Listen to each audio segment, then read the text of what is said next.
Hello, Rama Pupodu. Hope all are in good health, feeling great, wonderful, having a nice life. Now let's go to chapter 43. Angar, Sholapur, in the train, the miracles. The friends in Sholapur district were keenly longing to have Ramdas in their midst. So the next place Ramdas visited was this district. Here, as on the previous occasions, he was welcomed by vast masses of people with great acclamation. He was taken from village to village in procession and honored with grandeur and display peculiar to the East. In one village where he stayed for a week, there was a unique devotional ferment among its inhabitants.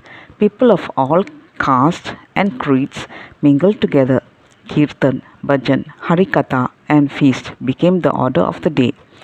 Janathan Pant and Prem Singh were Ramdas' close companions, of whom the latter was perfectly mad with devotion.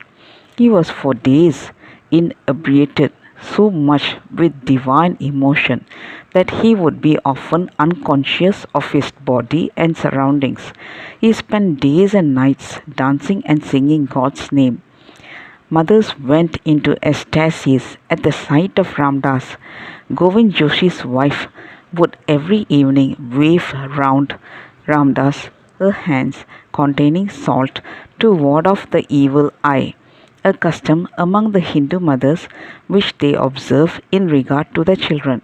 Prem Singh took Ramdas to his village called Dixal, where, in the presence of a big gathering, he bathed him with curds and milk mixed with sugar, ghee, and honey, which they denominate as Panchamirth Abhishek. Humorous incident took place during Ramdas' visit to one of the villages named Kandali. He was invited by the Kulkarni of the place. With Ramdas had come over 50 friends from the preceding villages. The meals provided by the hosts everywhere in these parts consisted of sweet cakes and laddus.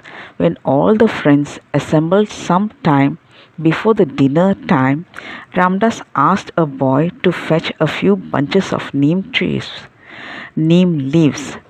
Neem is a tree common in that place, leaves of which are bitter to taste, but which possesses medicinal properties.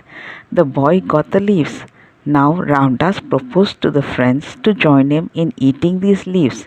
At this, the expression on their faces underwent a change from one of the cheerfulness to its reverse.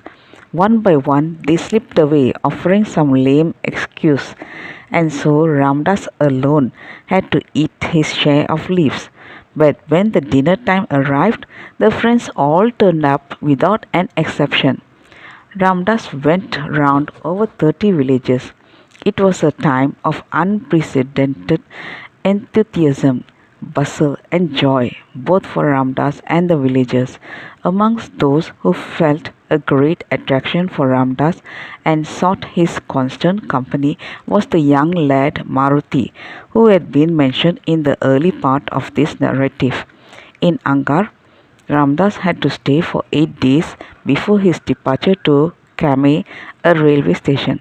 The 8 days were categorized by incessant activities on the part of the villagers in kirtans, bhajan, and feasts.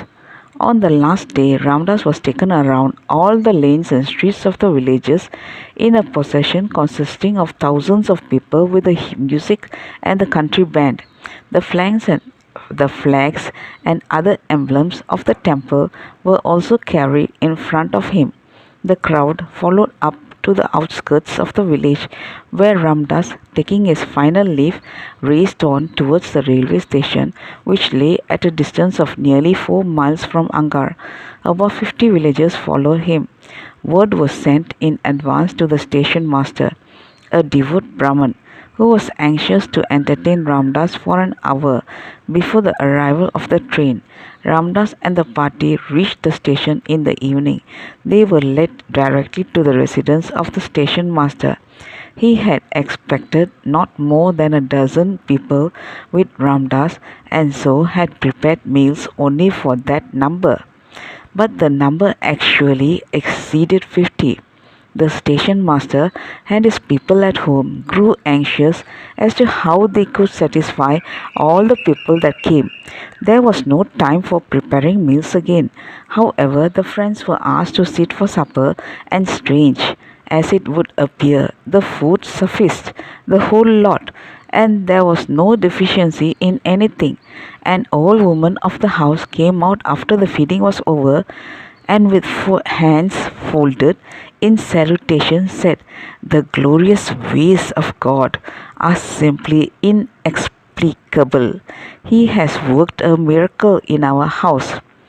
After the meals, the party sat on a platform, and for about 15 minutes Prem Singh entertained them with songs of Brahma Anand in his melodious voice. Soon the train arrived, and Ramdas got into the carriage accompanied by a few friends. Now, one of the party who came to the station for the send-off handed to Ramdas a small bag containing some groundnuts, sugar candy, parched rice, etc., all mixed up together.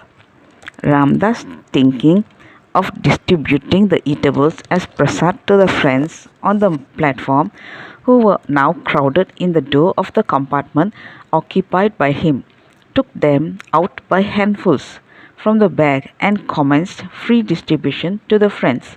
Seeing this, the passengers in other compartments bowed down, and coming to where Ramdas was, stretched forth their hands for prasad. He went on giving away the eatables from the bag.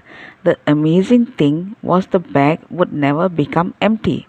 He must have distributed its contents to more than 100 persons until the train moved away entirely from the station, and still, to the last, the bag contained some prasad. That's all, folks. Let's see in the next chapter. Thank you. Bye bye. Rama Rama Pupodu.